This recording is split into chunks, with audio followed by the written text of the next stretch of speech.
verses first, and then we'll go from there. So, the first passage I'm going to read is Matthew chapter 6, verses 22 to 24.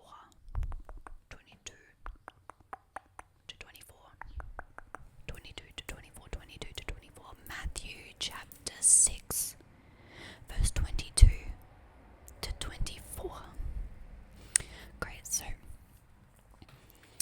the lamp of the body is the eye. The eye, the eye, the eye, the eye.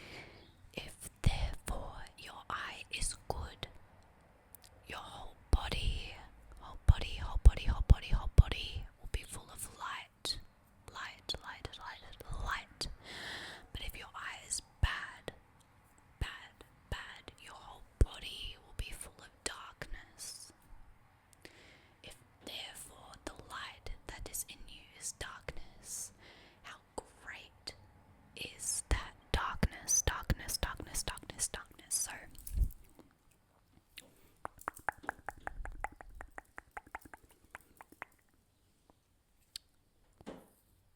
what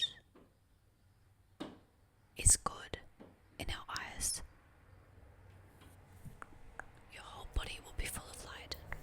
So that is the first passage I'm going to read, and the second one is just Proverbs chapter 4, verse 23, and it just says, above all else, guard your heart, for everything you do flows from it. And this is so important. This is why we need to guard our hearts and fill ourselves up with the Holy Spirit and pray for guards against our eyes, our ears, our mouth, because what we consume matters. It has an effect on us. It changes the way we think. It influences us whether we realize it or not, subconsciously and consciously. And I will also read Mark chapter 9, verses 49 to 50, and they say, for everyone shall be salted with fire, and every sacrifice shall be salted with salt. Salted with salt. Salted with salt. Salt, salt, salt, salt, salt, salt. Just sprinkling that salt. Salt is good. But if the salt have lost his saltiness, wherewith will ye season it? Have salt in yourselves, and have peace with one another. And just holding hands with that verse, Matthew chapter 5, verses 13 says, ye are the salt of the earth, but if the salt have lost its savour, wherewith shall it be salted? It is thenceforth good for nothing, but to be cast out and to be trodden under foot of men. So I included that just before I speak, because as Christians, we are meant to be the salt of the earth. We are meant to be the light and the pillar and the representatives of Jesus while we are on this earth, before he calls us home, before he comes. And a part of that is stewarding the word of God and speaking truth into every aspect of life, however big or small, what we consume and what we do. So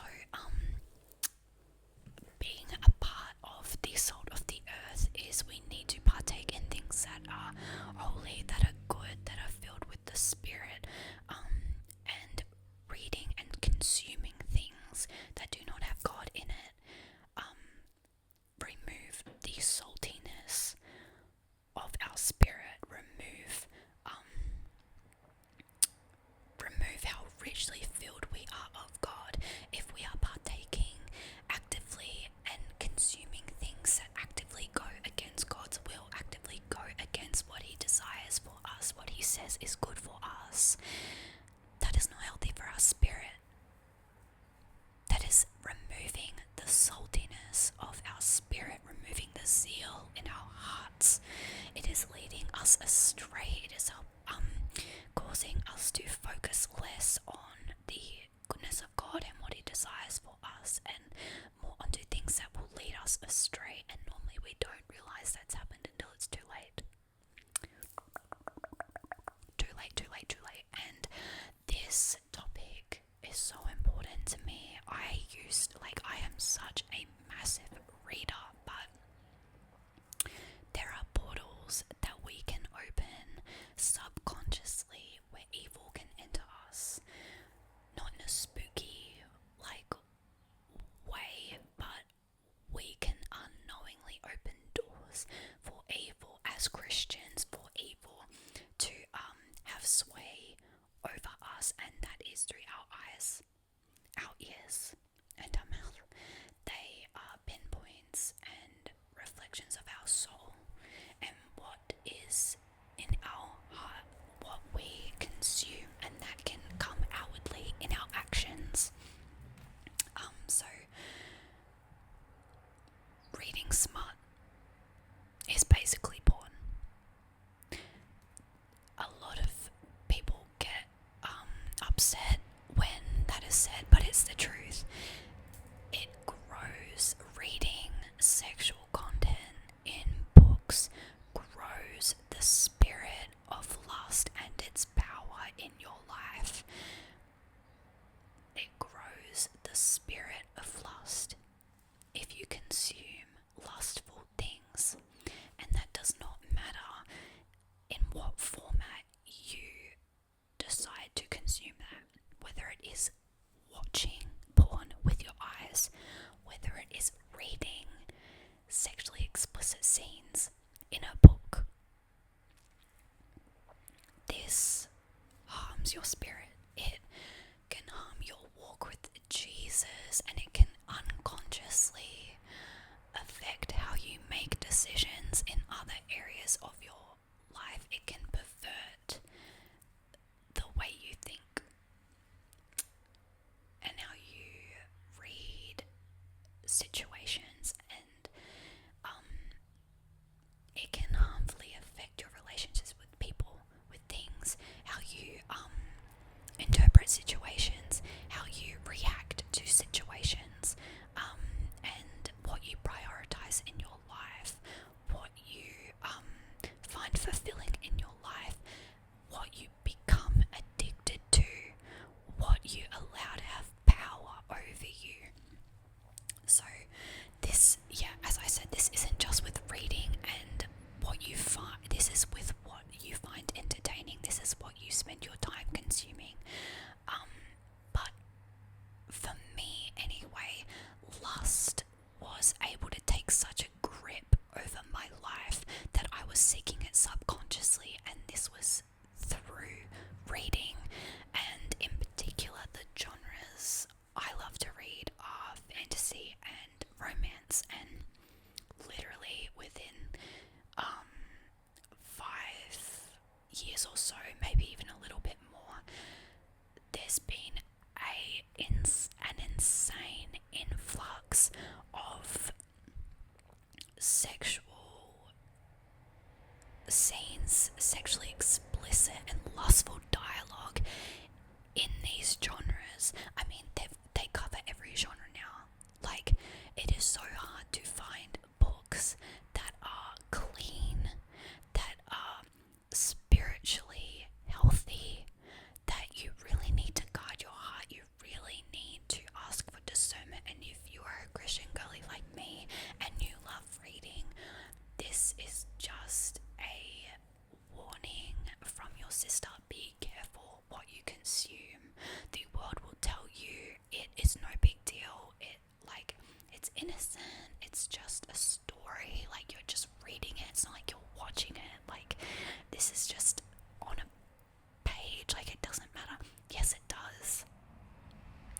It can rewire your brain just as harmfully as watching it, and you can get addicted and actively seek out reading those books, that content that you're diminishing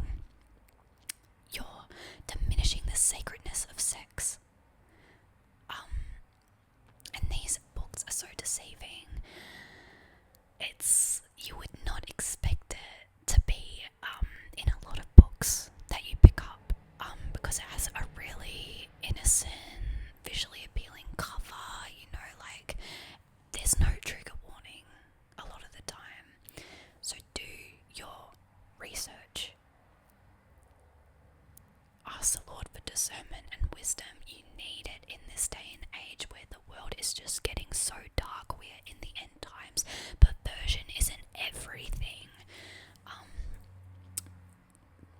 So yeah, reading smut changes and can harm the way that we see relationships, and it can pervert. No, not that it can, it does pervert the way we think love should be because of the way it is portrayed in these books.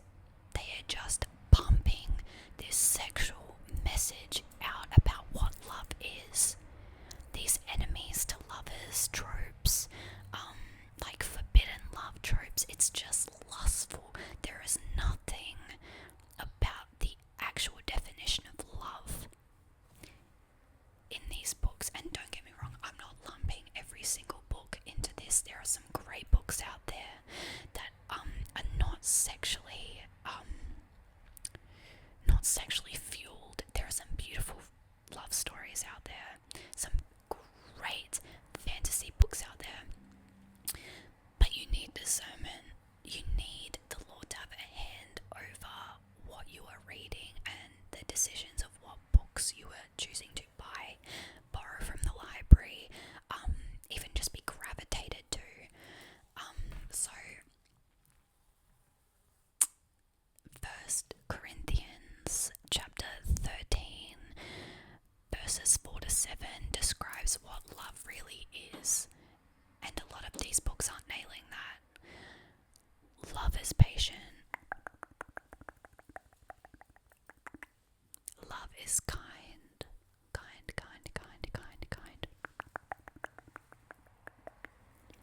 It does not boast. Boast. It is not proud. It is not self-seeking.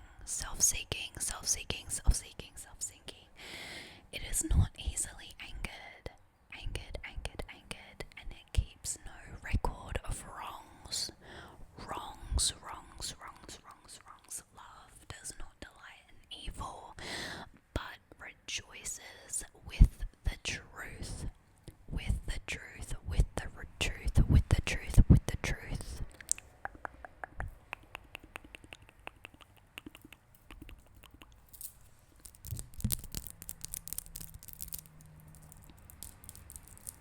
It always protects, always trusts, always hopes, always perseveres.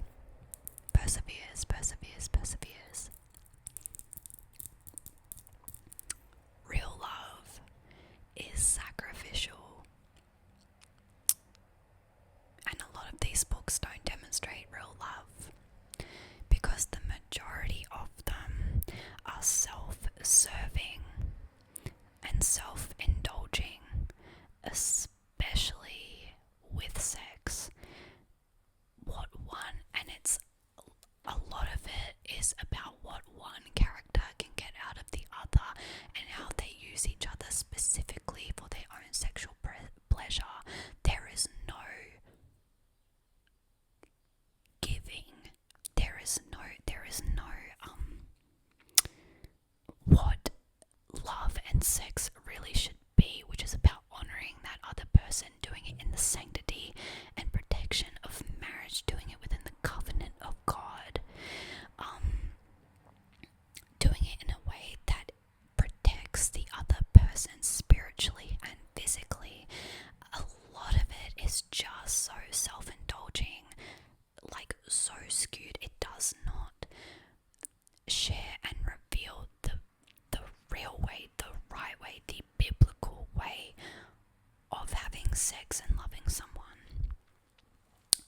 But I want to make clear, I am not shaming anyone. I am not, girl, I am not shaming you. If you read these books, I just want you to see what God has revealed to me on my faith journey and how He has just continued to refine me on being careful with what I consume, because it does affect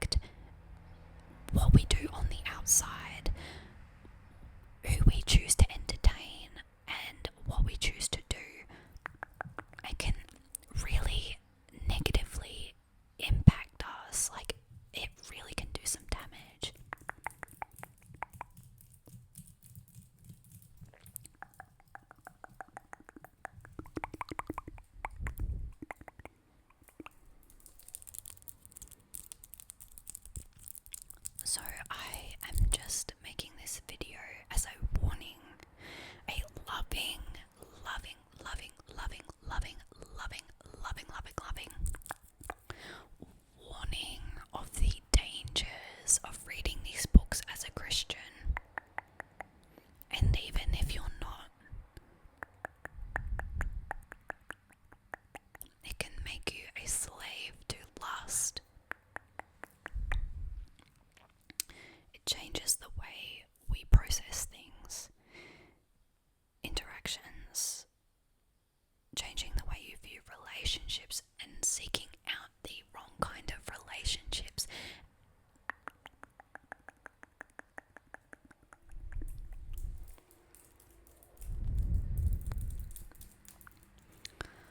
Real love is Jesus dying on the cross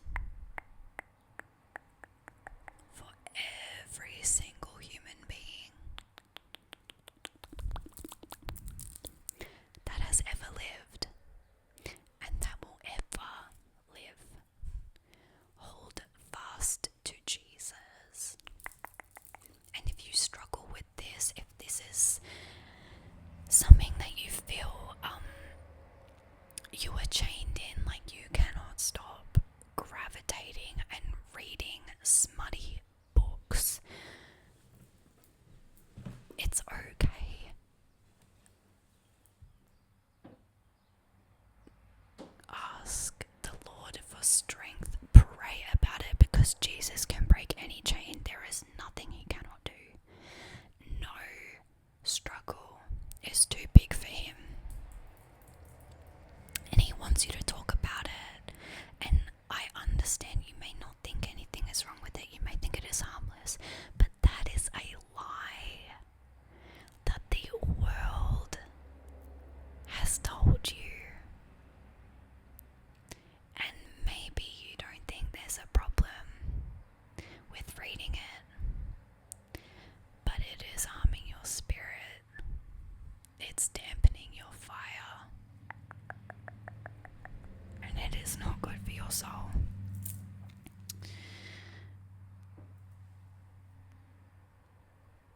Read about true love in the Bible, because it will tell you. Look at Jesus and his character. He is the pinnacle of love. I have the right to do anything you say, but not everything is beneficial. I have the right to do anything, but not everything is constructive.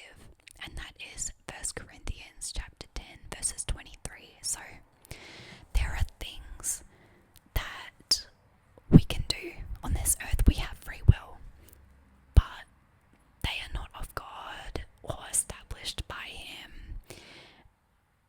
And these are not to contain us or to limit us, but to protect us,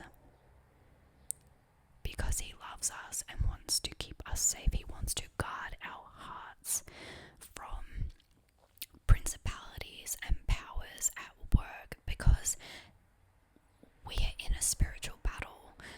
Not everything is seen with the naked eye. He knows how quickly and easily it is for our way of thinking to be distorted and perverted and swayed from the truth. And it is so easy for us to destroy ourselves with the decisions we make, with things we think are harmless, that really are just silent poison that can result in spiritual death, condemnation, and even demonic oppression, because if you open a door, whether you realize or not, you are inviting a power to have sovereignty over you. You are allowing that principality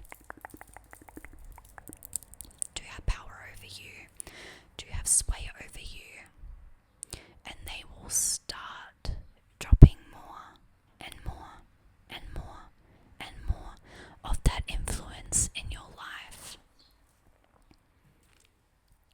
But I will say this, if you have any hesitancy with what I say, any doubt with what I say. Do not take my word for it, but measure it all against the word of God and make your own decision. Ask the Lord for wisdom and discernment if you struggle with this, because they are gifts that the Lord will not hesitate to reveal to you. He will give them to you freely and reveal His truth.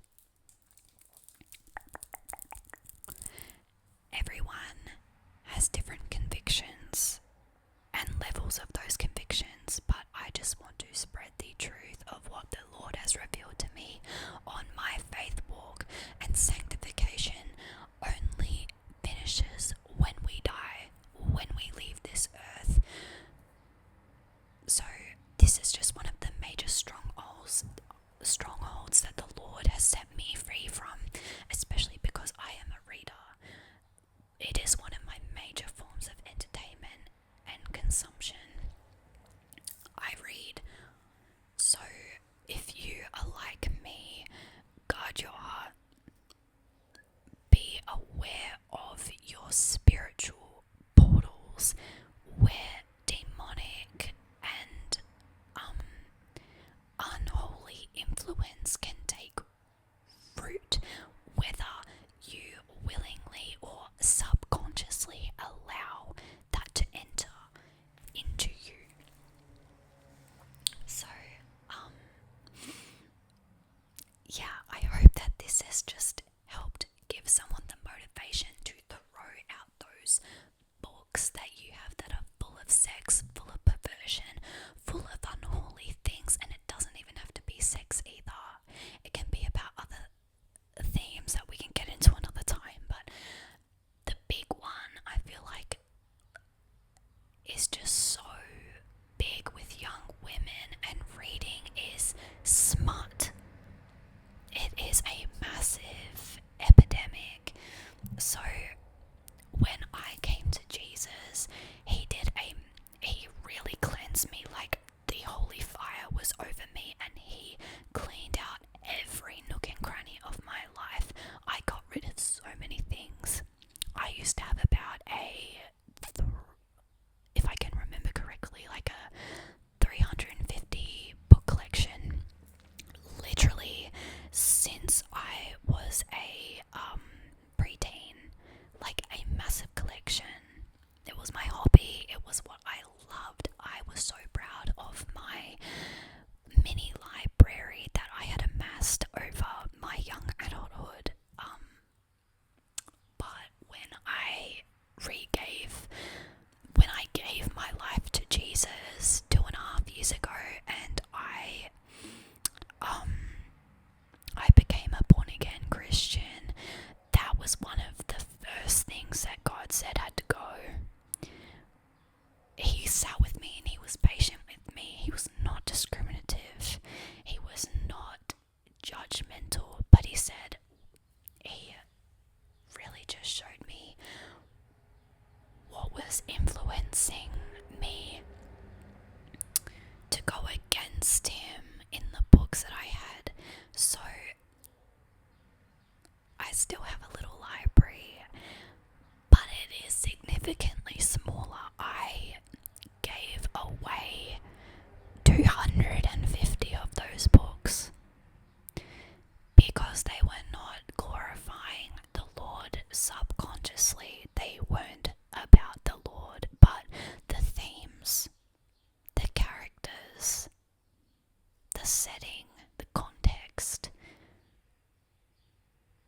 There is such a fine line, and the Lord will help you with conviction on what works for you and what doesn't work for you, the level of how far and how much you can be exposed to without being influenced negatively. But I'm so grateful. You know, I have so much discernment now with books that I pick up. You know, I don't just blindly take one because I like the cover and I like the mini synopsis at the back. Like, I do my research now because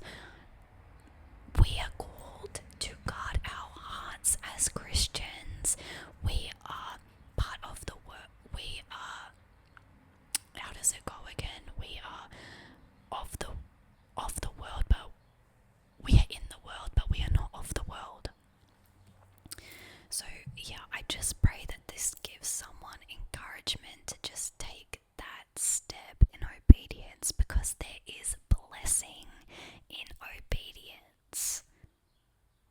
Let the Lord purify you. So yeah, God bless each and every one of you. I really pray that this just helped someone take a step closer to Jesus